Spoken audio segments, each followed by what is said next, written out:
Happy holidays from Heathen. What do you tell somebody that wants to go the direction of being in a band like you?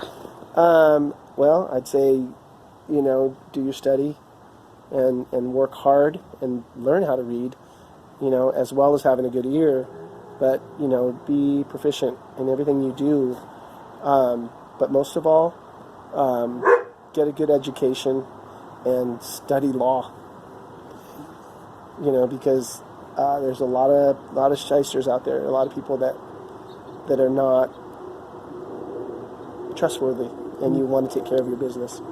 And so, you don't go signing your life away. You don't sign away, record contracts just because you think that's going to get, because it can really mess you up.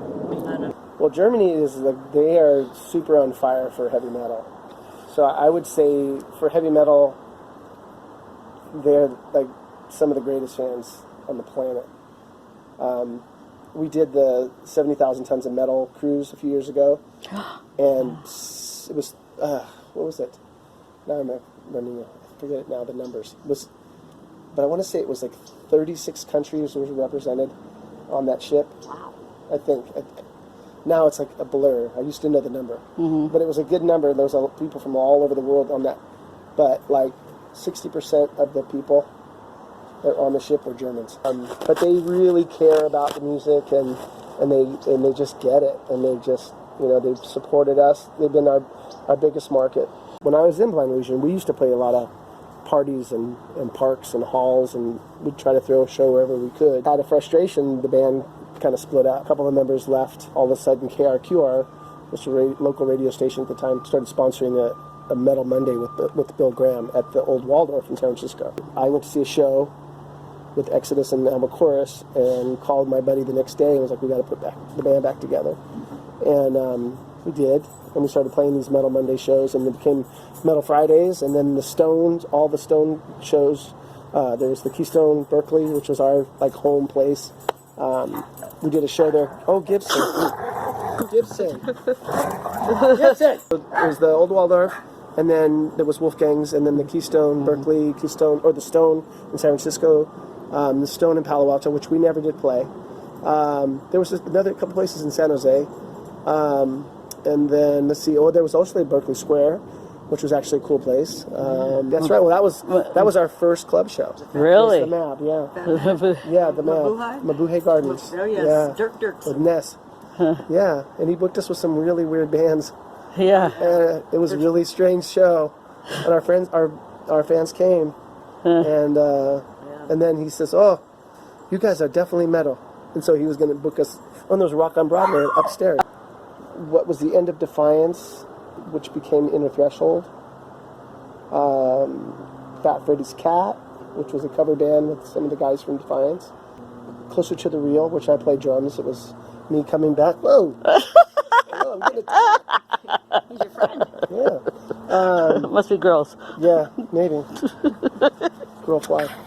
No, but Inner Threshold, that was, not Inner Threshold, but Closer to the Real was a band that when I started playing drums again, actually really woodshedding, and got an opportunity to play with them. They were putting a band together, and they asked me to come play. I played with them for 2 years. Most recently with a reggae band called Ula Rocksteady, which we're on hiatus right now. And now I'm singing backup and playing cajon, percussion type stuff, with Randy Markham, who's a local guy that has a solo record. And he played with me in Closer to the Real. He's a guitar player, and he's like family to me. And there's four of us, and we're supposed to be doing a show coming up here December 8th at the Napa Uptown Theater with. Back when I first started playing, I was really into drums. So like Buddy Rich, a lot of the jazz type stuff, and Gene Krupa, that kind of stuff was such a amazing thing. And that was one thing with my stepdad that we sort of could, there was two things that we agreed upon, and that was jazz music and the Raiders, and so he turned me on to a lot of jazz. Okay. I gotta say, I did a benefit show for Jason Becker a few years ago, and I had the great honor to sing Sails of Shran with Lee Roth, and I also did 3 songs with Steve Morris, 3 Deep Purple songs. He's also the guitar player for Deep Purple now. And so I got to do 3 songs with Steve Morris. And between Steve and Uli, that's like got to be the, as far as like famous people to play with, you know, there's no higher for me at this point. Check that off your list. Huh? Yeah, I still can't believe I got to do sales with Uli. It's incredible. And I thank Dave Lopez for that. And Jason. The first one that comes to mind would be like Hendrix, I think. Hendrix would be cool. I'd love to play drums with him, but also wouldn't mind ripping some vocals, but let him sing and I'll play drum. John Lennon, that'd be cool. Or George. Any of the Beatles, living or dead. Wow. Throw out a couple. I'd love to do Deep Purple with Deep Purple, and you know, sing some of the songs and let Ian Gillan sing the rest. Yeah, that would be cool. Do you enjoy large venues or smaller venues, more personal contact? Well, I have the opinion on that is for the big shows, I like the big shows because I like the space, and I like when you see a lot of people. That means like, wow, you're on the big stage. That's like you've kind of arrived when you're on the big stage like that. We did Grass Pop a few years ago, and it was the biggest crowd I've ever been in front of, and it was amazing. But the little venues, the small, tight venues, are super personal, and they are my favorite. They are my favorite. My favorite show of all time was just a few years ago on our last European tour. We played this little club, I think it was called the Blue Moon Saloon in Milan, Italy, and it was a teeny little place. And I walked in there, and the bar's in the middle. There's this little teeny stage on the side, you know, over here, and there's tables over there. And there's like a little box where I could stand on, and then the stage for the rest of the guys. And I was like, oh my God, this place is so small. And then when we walked out to play, like it was like there was a few bands that played, and then the place packed in, and we were getting ready to play, and all these kids, and some of them were from some of the opening bands, they were surrounded on that little box, and they all had their feet up on it, you know, like standing on it kind of.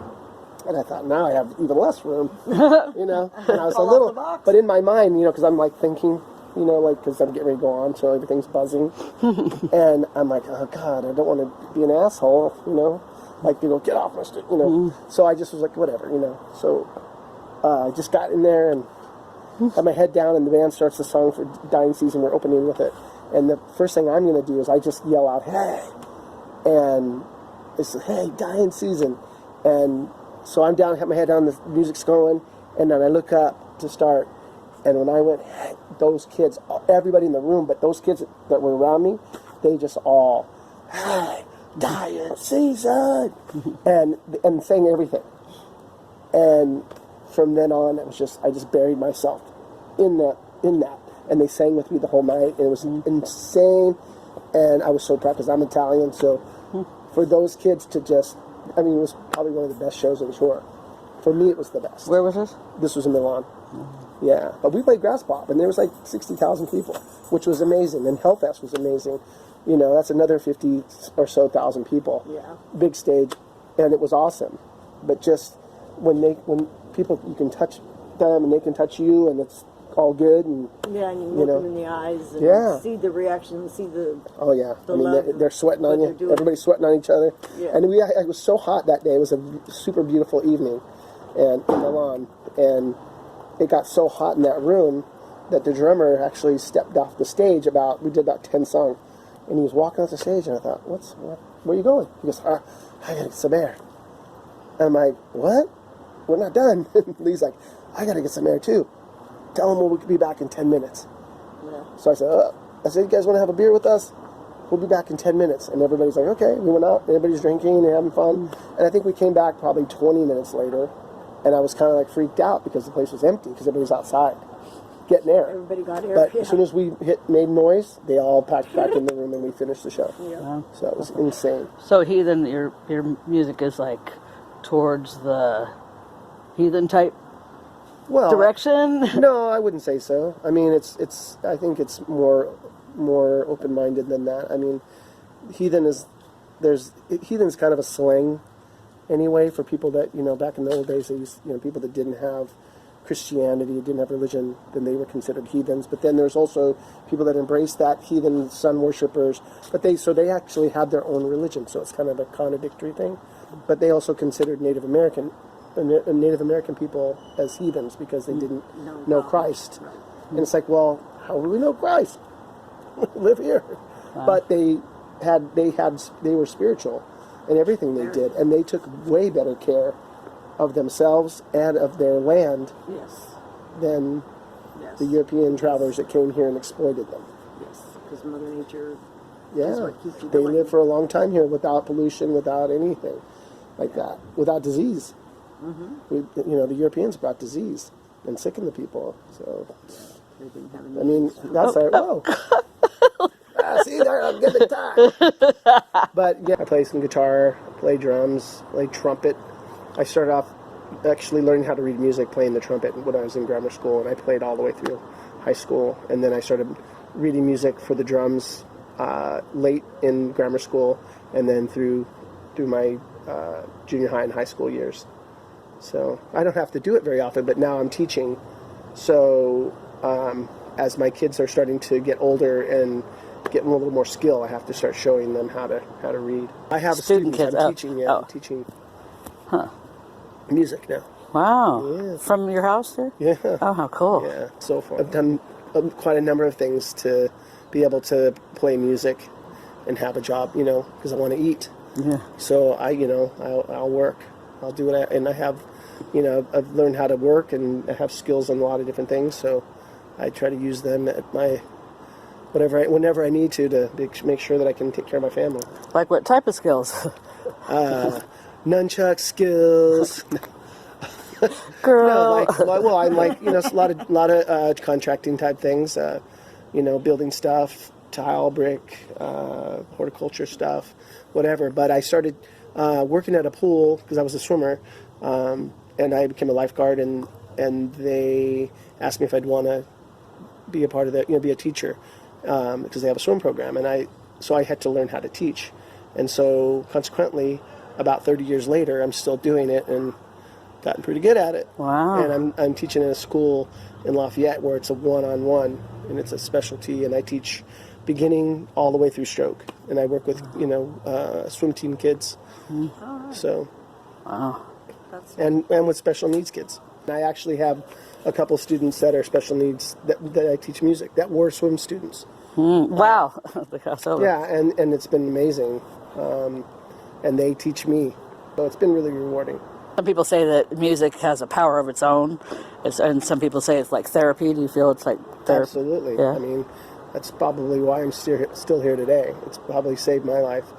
Yeah, growing up, kind of not in a totally rough neighborhood, but I mean, there's lots of distractions, and I could have went the wrong way really easy. But music was always something that I had a passion for since I was a little kid, and I attribute that to my sister, who was kind of she was old, like 6 years older than me, grew up more in the 60s, where that music back then really was an influence on her. And it was so funny when I saw the movie Almost Famous, when the sister turned her little brother on to all her albums, and it changed his world, because it was like, wow, Rolling Stones, the Beatles, and all that. And that was my sister did that to me, except for she didn't have to do it in hiding. Do it to you. My parents were, my parents were, my mom, she liked rock and roll music. She was more of an Elvis type of, she liked the old 50s music and stuff, but I also loved that stuff too. So I grew up with that. Yeah. Yeah. Awesome. About the name change.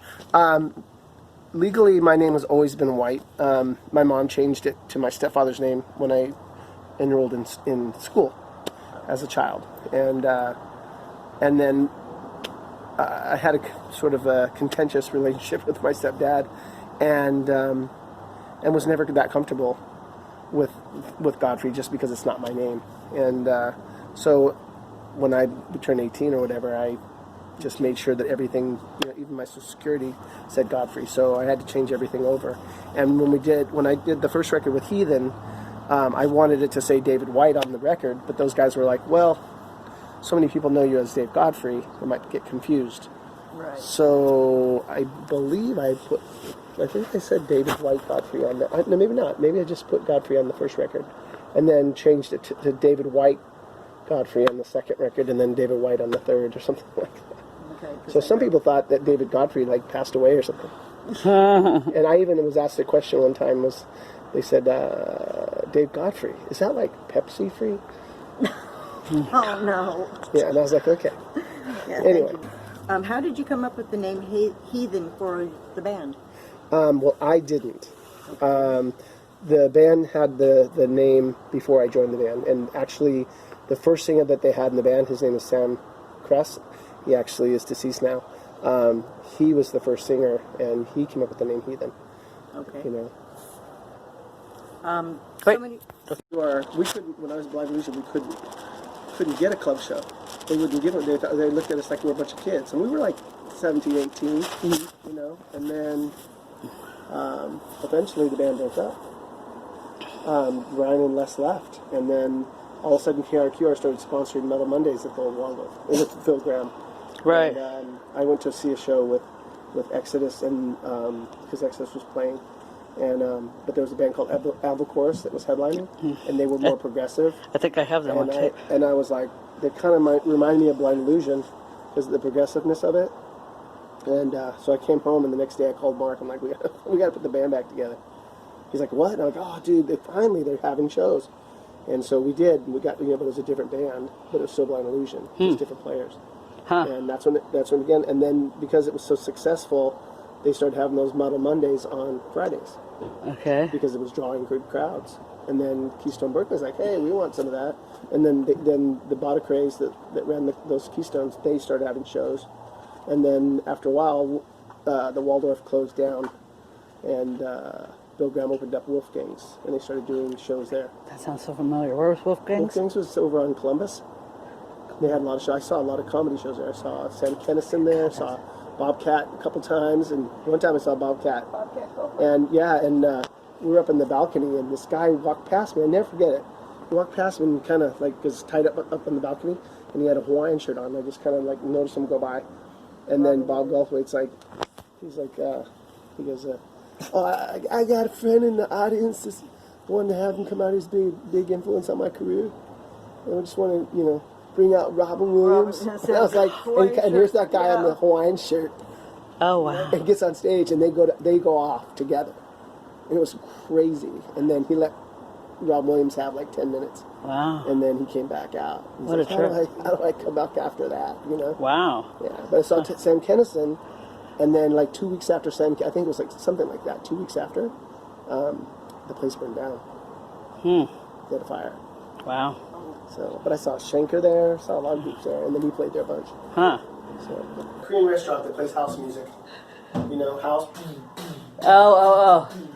They can't hear me. Oh. So. You went over there and said, test it. No. Wow. I teach them to play. But Play. yeah. Wow. What did they say? I got a song for your band. I have this one kid his name is Otto, and he's 7, and he is totally into metal, and he comes over and asks me questions about bands, and he tells me stuff.